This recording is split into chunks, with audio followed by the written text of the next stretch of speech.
नमस्कार दोस्तों, बहुत बहुत स्वागत है आपका अपने यूट्यूब चैनल त्रिपाली ऑनलाइन क्लासेज में।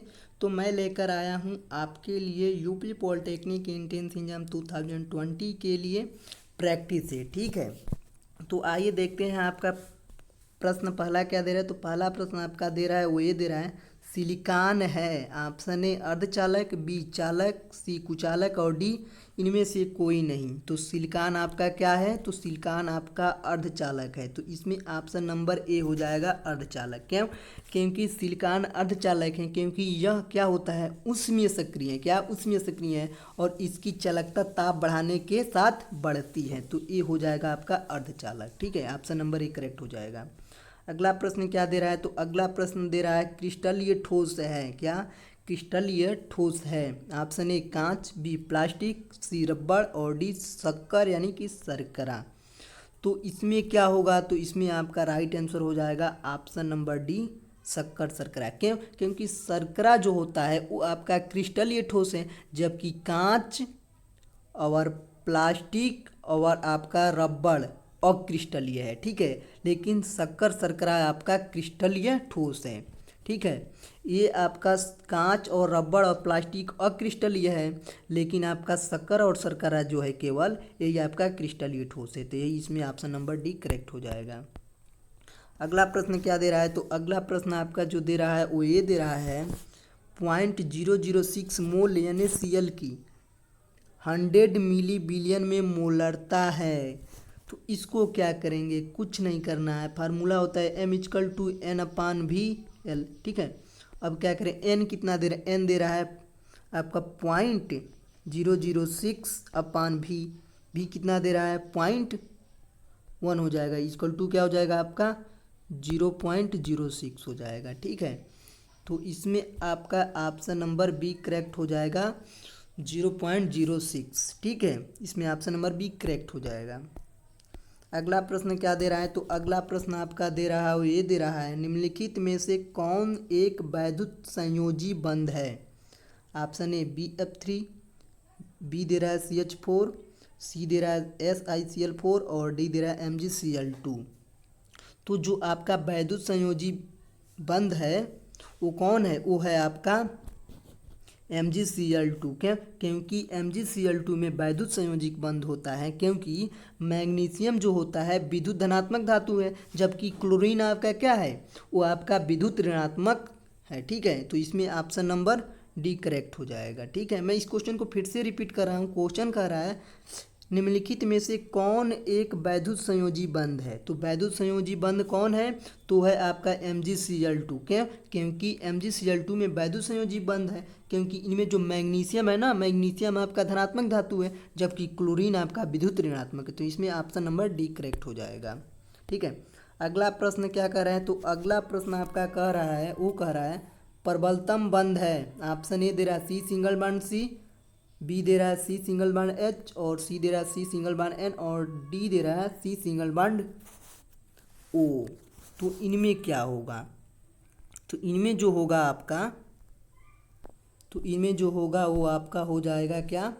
Option number C C single bond N. क्या? क्योंकि बहुबंधों की जो बंधन ऊर्जा होती है वो अधिक होती है।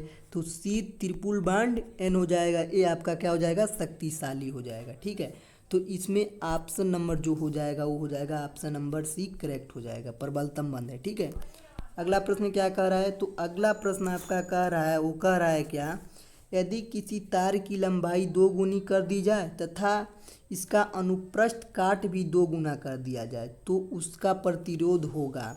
ऑप्शन ए आधा हो जाएगा, बी 2 गुना हो जाएगा, सी 4 गुना हो जाएगा, डी वही रहेगा। तो क्या हो जाएगा? वो हो जाएगा आपका R1 इक्वल टू क्या, सॉरी R अनुक्रमानुपाती L/A, R2 अनुक्रमानुपाती आपका 12/2A। क्यों? क्योंकि लंबाई को 2 गुना किया गया है। ठीक है, या R2 अनुक्रमानुपाती L/A हो जाएगा, क्योंकि ये 2 से 2 कट जाएगा। ठीक है, तो R1 इक्वल टू क्या हो जाएगा? तो R1 इक्वल टू आपका R2 हो जाएगा। क्या? क्योंकि R1 जो निकला है L/A निकला है। ठीक है, और R2 अनुक्रमानुपाती 2 L अपान हो जाएगा 2 ए, ठीक है। तो ए से कट जाएगा 2 से 2, तो R2 अनुकर मान पाते क्या निकल गया, तो R2 अनुकर मान पाते L/A, और ये जो है R1 और R2 आपके आपस में बराबर हैं, तो ठीक है। तो इसमें क्या होगा, बराबर हो जाएंगे। आइए चेक करते हैं कहाँ पे दिया है ऑप्शन में वही, तो यहाँ पे दे रहा है कहाँ, ऑप्शन नंबर डी में वही रह जाएगा, तो इसमें ऑप्शन नंबर डी करेक्ट हो जाएगा, ठीक है। अगला प्रश्न क्या कह रहा है, तो अगला प्रश्न आपका कह रहा है ए और बी दो बिंदु, क्या ए और बी बिंदुओं के मध्य प्रभावी प्रतिरोध होगा। इसको सॉल्व करने के लिए क्या करेंगे, कुछ नहीं करेंगे, ठीक है। इसमें करेंगे हम लोग क्या, इनमें करेंगे, यह एक संतुलित व्हीटस्टोन सेतु है। ये जो आपका परिपथ है पूरा, ये आपका संतुलित व्हीटस्टोन सेतु है, इसलिए विकर्ण के अनुदिश लगे 10 ओम, 10 ओम क्या, विकर्ण के लगे 10 ओम प्रतिरोध में कोई धारा प्रवाहित नहीं होगी, इसमें आपकी कोई धारा प्रवाहित नहीं होगी, तो तुल्य प्रतिरोध क्या हो जाएगा, तो तुल्य प्रतिरोध हो जाएगा आपका 10 + 10, ठीक है, इंटू 10 + 10 अपान हो जाएगा 10 + 10 और प्लस हो जाएगा 10 + 10। तो इसको करेंगे तो क्या हो जाएगा, ये हो जाएगा 10 + 10 20 हो जाएगा, इसको करेंगे तो ये भी 20 हो जाएगा, अपान 10 10 20 और 10 10 20 20 20 40 हो जाएगा, ये 0 से 0 कट जाएगा, ठीक है। तो ये हो जाएगा 4 × 5 = 20, यानी कि 5 दूना 10, ठीक है। तो ये क्या निकल गया, ये निकल गया 10 ओम, ठीक है। तो आइए चेक करते हैं ऑप्शन में कहाँ पे दिया है 10 ओम, तो यहाँ पे दे रहा है ऑप्शन नंबर ए में 10 ओम, तो इसमें ऑप्शन नंबर ए करेक्ट हो जाएगा, ठीक है। अगला प्रश्न क्या कह रहा है, तो अगला प्रश्न आपका कह रहा है, वो कह रहा है क्या, दिए गए धारा वितरण में आई का मान क्या है, ठीक है। ऑप्शन में दे रहा है 2 ओम 2 एम्पियर, बी 3 एम्पियर और सी 5 एम्पियर और डी 8 एम्पियर। तो इसको सॉल्व करने के लिए क्या करेंगे, कुछ नहीं करेंगे, किरचॉफ के संधि नियम लगाएंगे, क्या, किरचॉफ के संधि नियम लगाएं। तो ये हो जाएगा 4 + 2 + I - 5 - 3 = 0। ये क्या हो जाएगा, 4 × 2 = 6 + I - 8 = 0। तो I = क्या हो जाएगा, ये आपका इधर चला जाएगा तो 8 में से 6 चला जाएगा तो 2 एम्पियर निकल जाएगा। धारा का मात्रक एम्पियर होता है, तो 2 एम्पियर निकल जाएगा। तो आइए चेक करते हैं ऑप्शन में कहाँ पे दिया है 2 एम्पियर, तो यहाँ पे दे रहा है ऑप्शन नंबर ए में 2 एम्पियर, तो इसमें ऑप्शन नंबर ए करेक्ट हो जाएगा, ठीक है। अगला प्रश्न क्या कह रहा है, तो अगला आपका प्रश्न कह रहा है, एक गैल्वेनोमीटर, क्या, गैल्वेनोमीटर को एमीटर में किसके संयोजन करने में बदला जा सकता है। ऑप्शन ए निम्न प्रतिरोध श्रेणी क्रम में, बी उच्च प्रतिरोध श्रेणी क्रम में, सी उच्च प्रतिरोध समांतर क्रम में और डी निम्न प्रतिरोध समांतर क्रम में।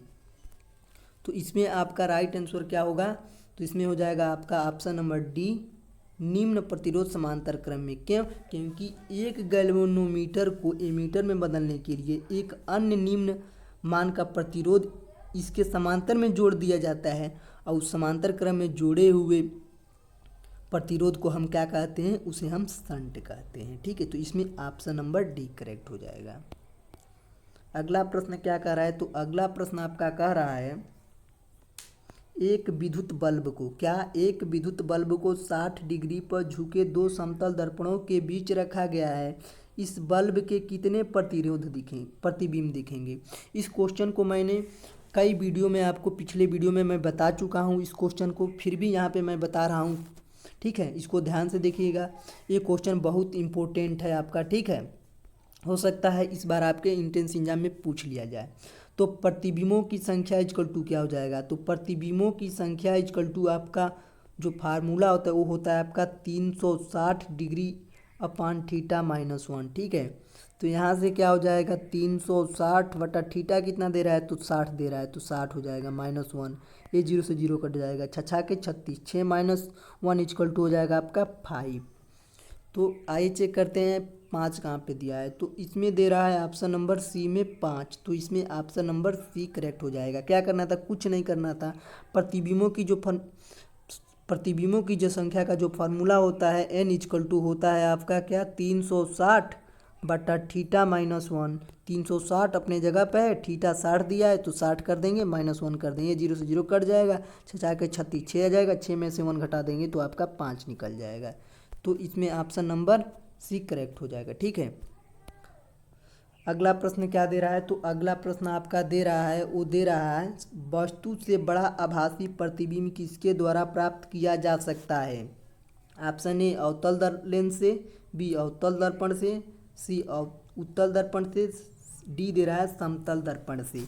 तो वस्तु से बड़ा आभासी प्रतिबिंब किसके द्वारा बनाया जा सकता है, तो आपका अवतल दर्पण से जो बना प्रतिबिंब होता है वो आभासी प्रतिबिंब होता है। ठीक है, तो इसमें ऑप्शन नंबर बी करेक्ट हो जाएगा, अवतल दर्पण। ठीक है, अवतल दर्पण से जो बना प्रतिबिंब होता है वो वस्तु से बड़ा और आभासी प्रतिबिंब बनता है। ठीक है, तो इसमें ऑप्शन नंबर बी करेक्ट हो जाएगा।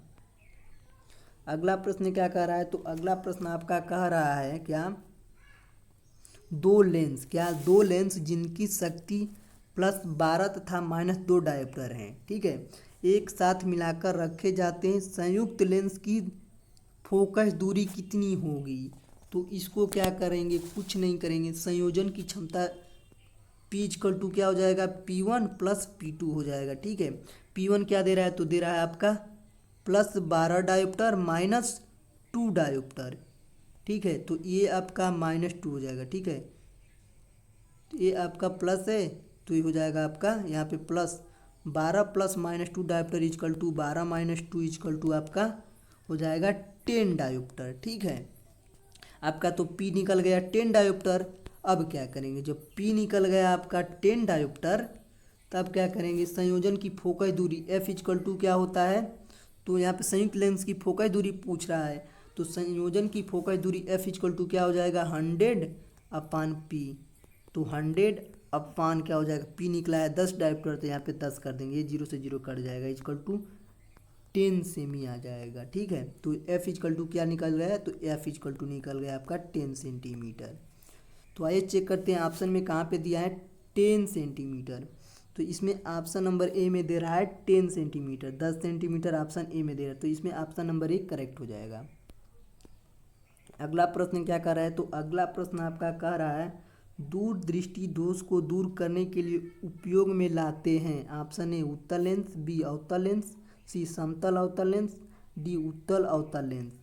तो दूर दृष्टि दोष के निवारण के लिए हम उत्तल लेंस का प्रयोग करते हैं। किस लेंस का, तो हम लोग उत्तल लेंस का, जो दूर दृष्टि दोष होता है ना उसमें हम उत्तल लेंस का प्रयोग करते हैं, लेकिन यहीं पे आपका निकट दृष्टि दोष होता तो वहाँ पे हम लोग अवतल लेंस प्रयोग करेंगे। ठीक है, तो इसमें हो जाएगा ऑप्शन नंबर ए उत्तल लेंस। ठीक है, अगला प्रश्न क्या कह रहा है, तो अगला प्रश्न आपका कह रहा है निम्न संरचना का क्या, निम्न संरचना का IUPAC नाम है, CH3 single bond C, single bond CH2, single bond COH, यहाँ पे C से डबल बॉन्ड O दे रहा है। ऑप्शन ए दे रहा है 3 कीटोब्यूटेनोइक अम्ल, बी दे रहा है 2 कीटोब्यूटेनोइक अम्ल, और सी दे रहा है 4 कीटोब्यूटेनोइक अम्ल, और डी दे रहा है 3 ऑक्सोप्रोपेनोइक अम्ल।